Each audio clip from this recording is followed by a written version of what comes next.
If you see your undeposited funds accounts growing, seek assistance.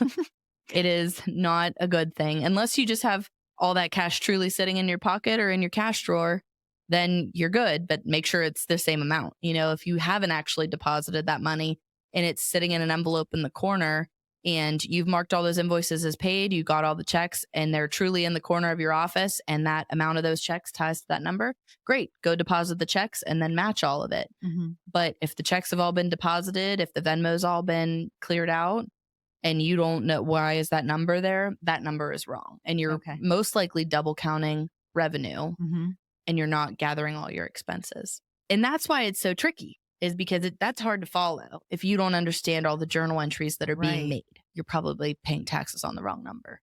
Oh God, that gives me anxiety.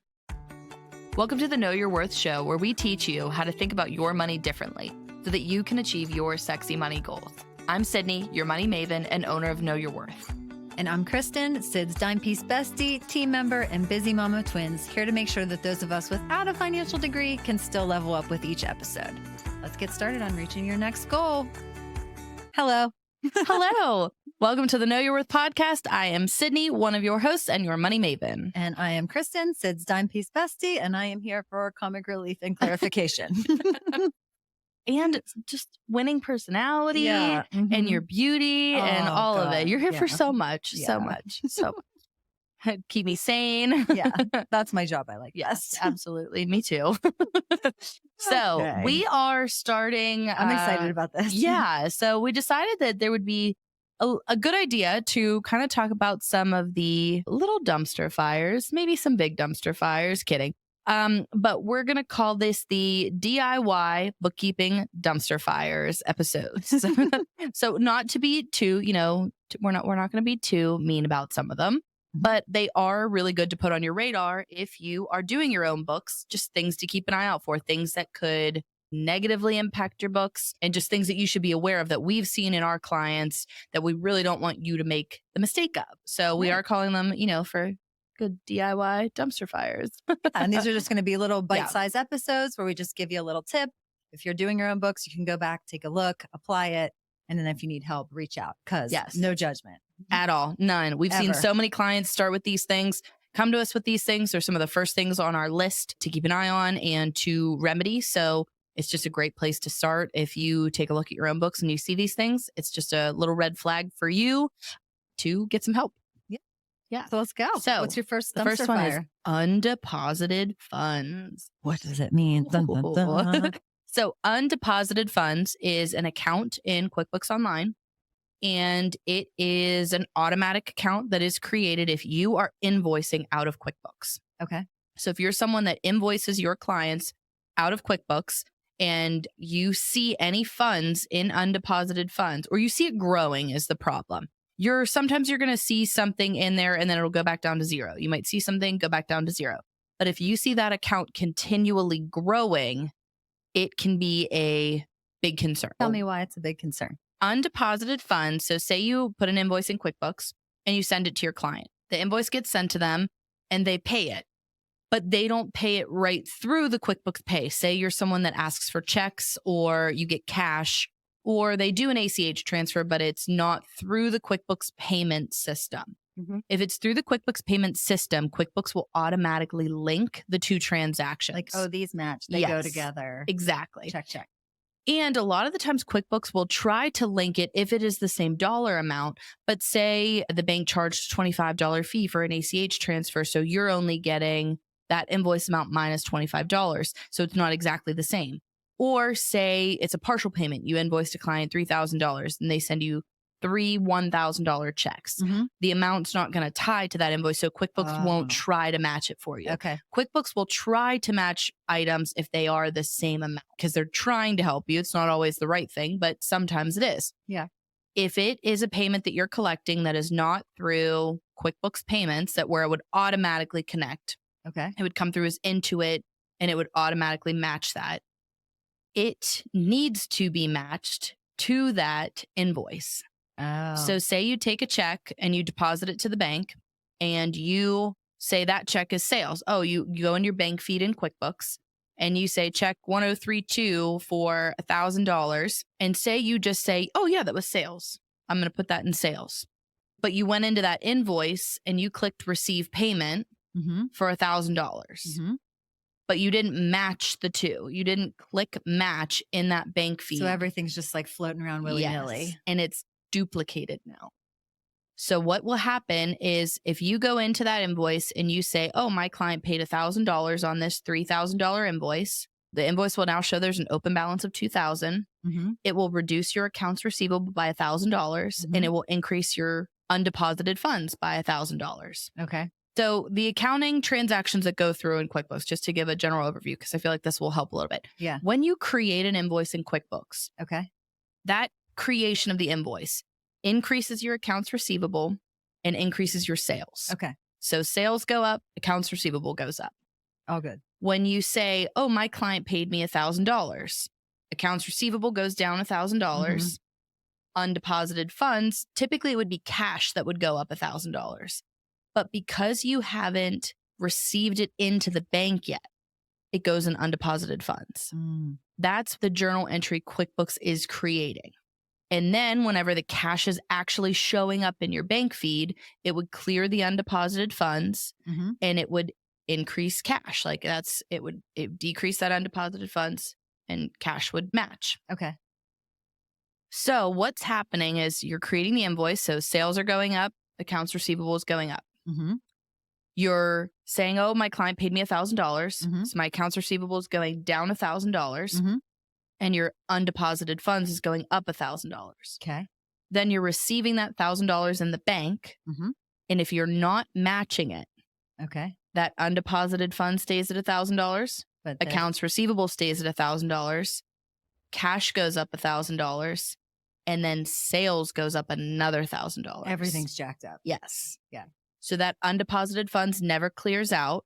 Cash goes up just like it always would. So if you're looking at the bank balance, it might tie or it might be overstated because you're saying you received in 2 payments. Okay. It depends on where you're plugging things and where you're saying what account. And that's why it's so tricky, is because that's hard to follow if you don't understand all the journal entries that are being made.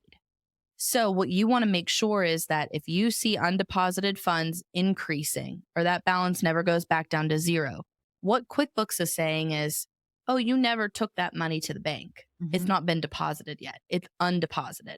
Okay. So they think that you're just holding on to it in your pocket. It just hasn't hit your bank account. Okay. And that's typically not the case. What's happening is that people are depositing that money, but they're not clearing out undeposited funds. Where we see this happen with our clients is when they use Venmo. That's like the biggest culprit because the money typically then they don't put it in their bank account. It sits in their Venmo account or they use it and it doesn't then tie when they deposit it into their bank account because they use some of the Venmo funds. Yeah. I personally don't like Venmo for business, just for the bookkeeping side, unless it's 100% for business and you connect the Venmo like it's a business account or you transfer it every time in full. Okay. If it's your business account and it's Venmo that's only for business, you either want to connect that like it's a bank account to your QuickBooks, or you want to, every time you receive funds, deposit the funds fully into the bank account. Got it. If you use that Venmo like a bank and you're spending from it, then you need to make sure you're recording all those transactions because it gets wonky. Yeah. So we've had clients that they have Venmo and they say, oh, receive payment paid with Venmo. But then we never see that Venmo payment come into the bank. So where did it go? What did you spend it on? Yeah. So if you're spending that on personal money, then the journal entry that we would have to make to clear that out would be sales came into the bank. You took it out as an owner draw.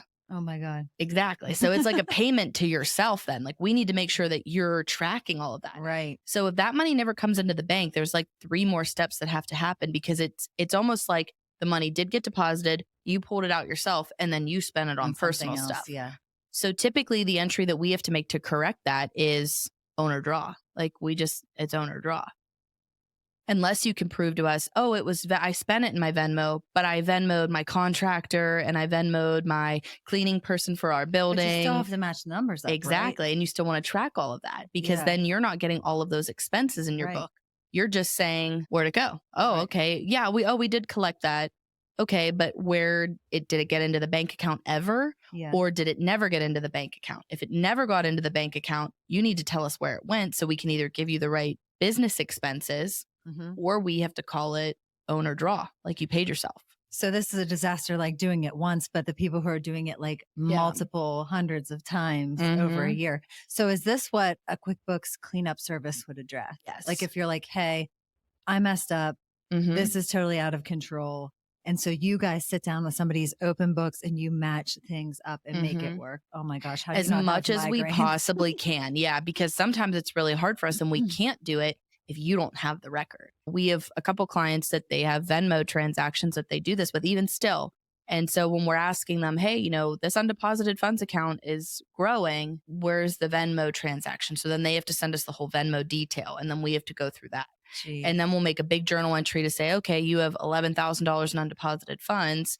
You kept $3,000 of that for personal transactions, but the other $8,000 was business expenses, and you list them all out for us. And then we'll make a journal entry, which will reduce undeposited funds by $11,000, and it'll increase expenses by $8,000 and increase owner draw by $3,000. Okay. Yeah. So that's how we would clear that out. But if our clients can't validate it, it's not a business expense if you can't validate it. So then it would be considered a personal payment. Wow. And that gets sticky if you're an S Corp and you're not supposed to be taking distributions from the business that are in excess of your salary. So you have to be careful with how much money you take out of the business as an S Corp because that's not how you pay yourself. Okay. So long story short, if you are see doing this, it's time to reconcile get some help. Get some help. Either figure it out yourself or reach out and Exactly. get help. Exactly. Yeah. If you see your undeposited funds accounts growing, seek assistance. It is not a good thing. Unless you just have all that cash truly sitting in your pocket or in your cash drawer, then you're good. But make sure it's the same amount. If you haven't actually deposited that money and it's sitting in an envelope in the corner, and you've marked all those invoices as paid, you got all the checks and they're truly in the corner of your office and that amount of those checks ties to that number, great, go deposit the checks and then match all of it. But if the checks have all been deposited, if the Venmo's all been cleared out and you don't know why is that number there, that number is wrong. And you're most likely double counting revenue and you're not gathering all your expenses. Right. So if this is your first time doing this and you're like, I need a QuickBooks cleanup service, you could do a one-time QuickBooks cleanup service and then go on your merry way learning this lesson. Yes, absolutely. Absolutely. Like we have a couple clients that we just do like quarterly check-ins with them. So they do all their bookkeeping, but typically we go into their books at the end of every quarter and we see like one invoice didn't clear out the right way. They just didn't match it the right way, or they edit an invoice and then they cleared out the wrong one. They didn't delete the right one, like little things. Yeah. But because we meet with them quarterly and they are maintaining their books for the most part, it's a very easy fix for us. Yeah. Then a couple of our clients that heavily utilize Venmo, even though we've kind of suggested that they get away from that in the context of how they're using it. Because it can be very beneficial if you just connect it like a bank account, then it's just a bank account at that point. Yeah. But we have a couple that it does get very difficult, but at the end of the year, we'll always true it up and always clean it up because we never want you to file your taxes on incorrect numbers. Right. So if you've waited a long time to get that information back to us, we're still going to do all the work to make sure that it's cleaned up. But if you don't do it, say you're doing your own books and you're not making sure, you're probably paying taxes on the wrong number. Oh God, that gives me anxiety. It's definitely something to look for. Dumpster fire tip number 1. Undeposited funds. Check it out. It's on your balance sheet. So if you go into QuickBooks, reports, balance sheet, and then run it for whatever day you're looking at, the balance sheet is as of a certain day. So you could run it as of today. And if you see that number is a large number that scares you a little bit, if it's like, one invoice, say it's your typical invoice is $300, it's one, great. You can probably figure out what happened and make that change. Yeah. If you see that it's 3,000, it's 10 invoices, that might be a lot harder to fix and clean up. If you see it's 10,000, 15,000, I mean, we've seen hundreds of thousands of dollars in undeposited funds of just years of it compiling. So if you're seeing that number be more than, one invoice, 2 invoices, and you don't think you can clean that up, reach out to us and we can get it cleaned up. info@knowyourworth.com. Yeah. So undeposited funds, keep an eye out. And one way to help your tax savings. Yeah. And let us know how you like episodes like this because we want to keep giving you more of what you can actually apply and use. Yep. Little blurbs, just things to keep out for in your own books if you're realizing that you need some assistance. It's just some little parameters to look for. Yeah. We're here to help, here to make sure that it goes as smoothly as possible. Yep. So let us know if you need some help, and good luck. All right. Good luck. Bye, guys. If you found a bit of inspiration in this episode for achieving your sexy money goals, click the subscribe button on your favorite podcast app or YouTube so that you never miss an episode.